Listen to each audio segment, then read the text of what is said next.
You see when it is coming, you can dodge. What about the one you are not seeing? Can you dodge it? Dodge it. Something is coming, you didn't see it. You know it took back, you see the best before.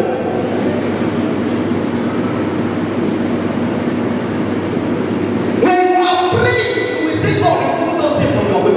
You will not know. The enemy will be planning. You are here. They are planning. They are planning against you in Nigeria. Are you seeing them? The God that sees you and sees them is telling you pray now so that all those things they are planning cannot come to pass. You say, why would I pray God? Is it everything they pray for? May God release the grace to pray upon you in the name of Jesus. Very, very important.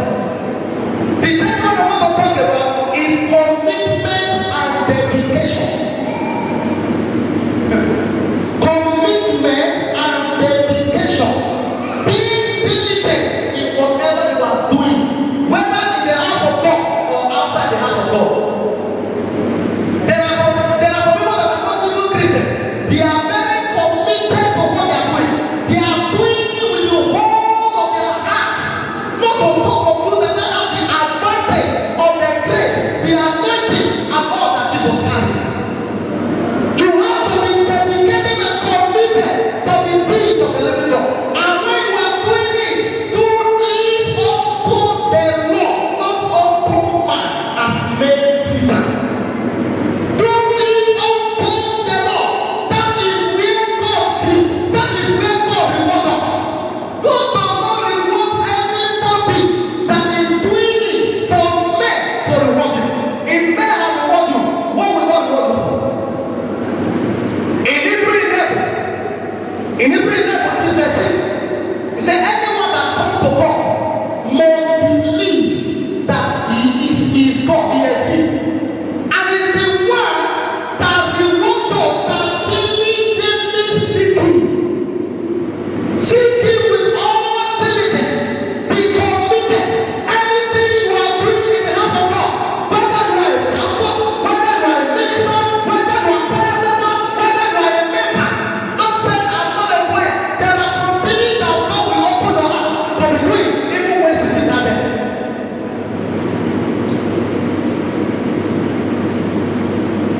It is very, very important for we to commit ourselves in anything we do. In Colossians 3 verse 23, the Bible says, whatsoever you do it actively. Do it from your heart. Do it unto God. There are some people even in marriage, when they are doing something, the husband will be thinking he's doing it for the wife. The wife will be thinking he's doing it for the husband. What are you doing? You are doing it for your marriage to have peace and move forward. You are thinking you are doing it for your wife. Sometimes your wife comes and says, I will stop doing this thing. Stop. There will not be peace in that marriage. And doesn't concern anybody. It concerns the response of God. When anything that God asks you to do is not for the benefit of God, it's for your own benefit.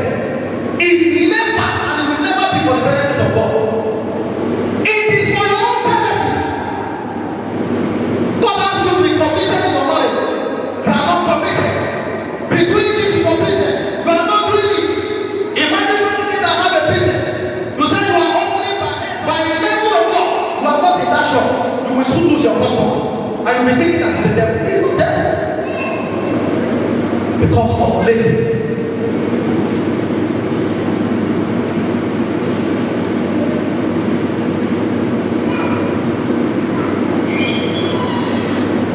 The last one I want to talk about before I conclude is giving and tithing. Many people don't like that one. Don't just mention it. Man of God, just skip that one. What will make you to accept? Somebody is telling you, say, no, I don't like it.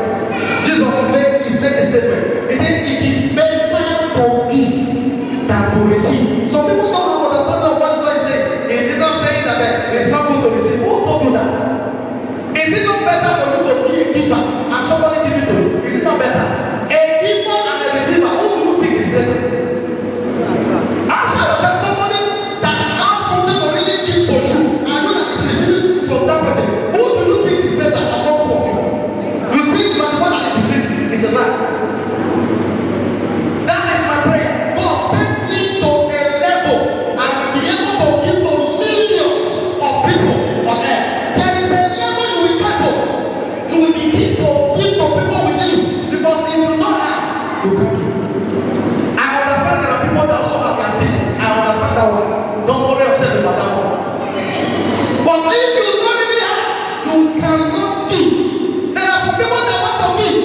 they don't have.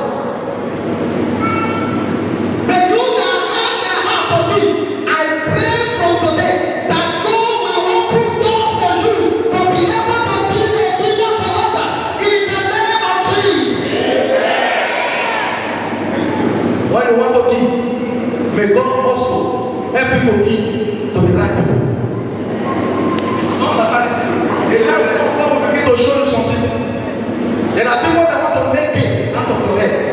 It's not because they are laughing at it. But God will open up the eye to all those things in the name of Jesus. It's very, very important.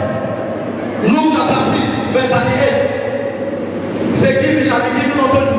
Good measure. Press together. Shake it up. And run it over. By men. Say the same measure you measure. That is the same way that we also use to give unto you. So everyone will say, I can this one to back up. If you are doing it for your heart, you don't want to prove a point to the person you are giving it to, you must only receive the reward. Not the one you want to prove a point for. Let me give it to you so that I can tell you the one that's feeling it. Don't forget about that. You can't receive the reward from God. Do it because you want God to bless you. That is why you are doing it. Not because you want the person to see you as a superman.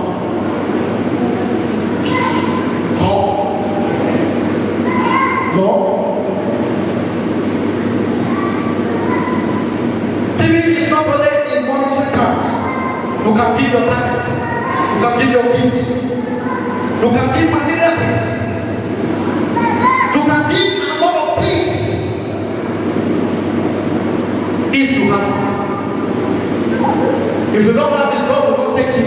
As I tell you, I'm saying against it. No. That's what we always say.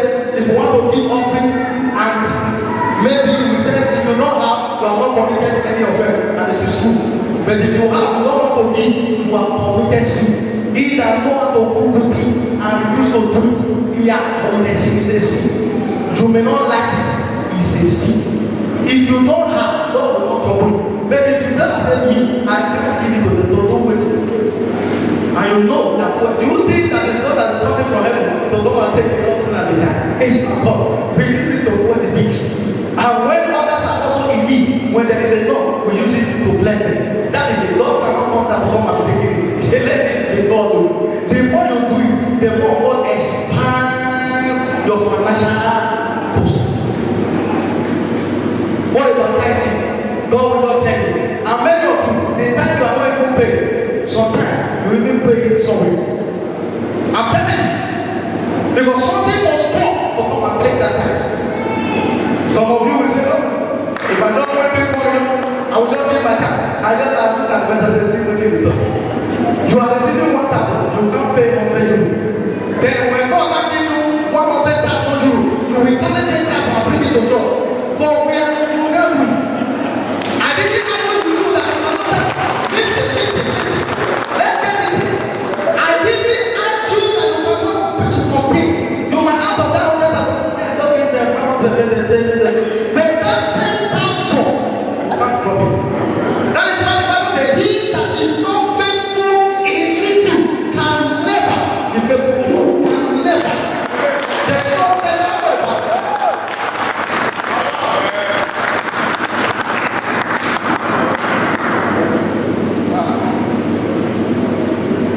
It's very, very important. Let's obey the word of God.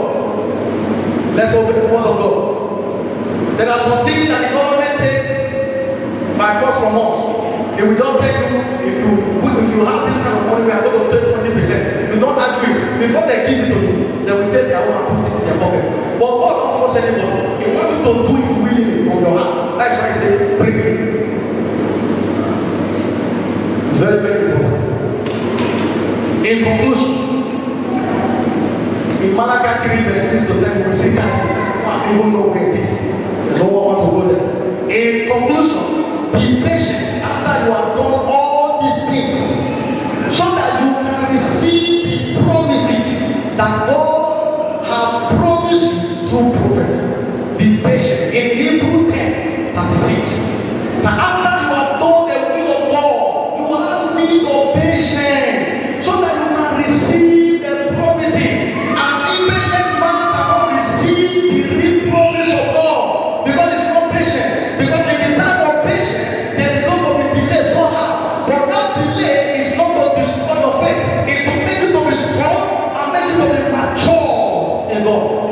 if the delay comes from God. That is what he said in Luke chapter 18 verse 7. He said, although God bear along with you, God cannot bear along with you to destroy your faith. He wants you to be mature in it. But there are some things that God will commit into your hands now. Instead of you to be coming to church, you will not come again.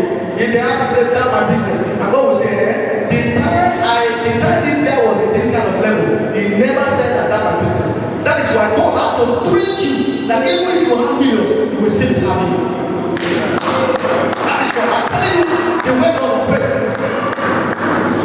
is very, very important. No matter what you think that God has not done, I am telling you, God has done something for you. If you check your life 10 years ago, 8 years ago, you are not in the same place you used to be. Check it. Some of you are not checking it. Devil will not be showing you. You see, God is very, very wicked. He has not done this. Look at what he has done. Look at what he has done. But what about the things that God has done for you? A lot of things. We came here, some of us single. Some of us, one thing or the other, look at us now. We came here with no pain in our head. But look at where we are. When you are thinking about all those things, I tell you, God will move you. It will move you to what to do. To what to do, whatever you want to do. One of the things that is sustaining me is that one. That is one of the things that sustain me. Whenever I try to bring a picture of what God has done, I will also bring to him the things that God has done for me. He has done many things for me. Although there are things that I ask, he is here to do. He knows the reason. And he will do. Thank you.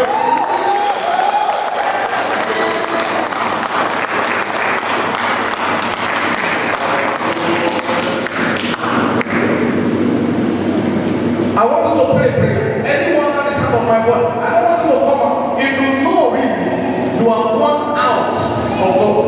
You know yourself, but that I do. It's you and God that know yourself. Just pray and say, God, restore me back to faith. Restore me back.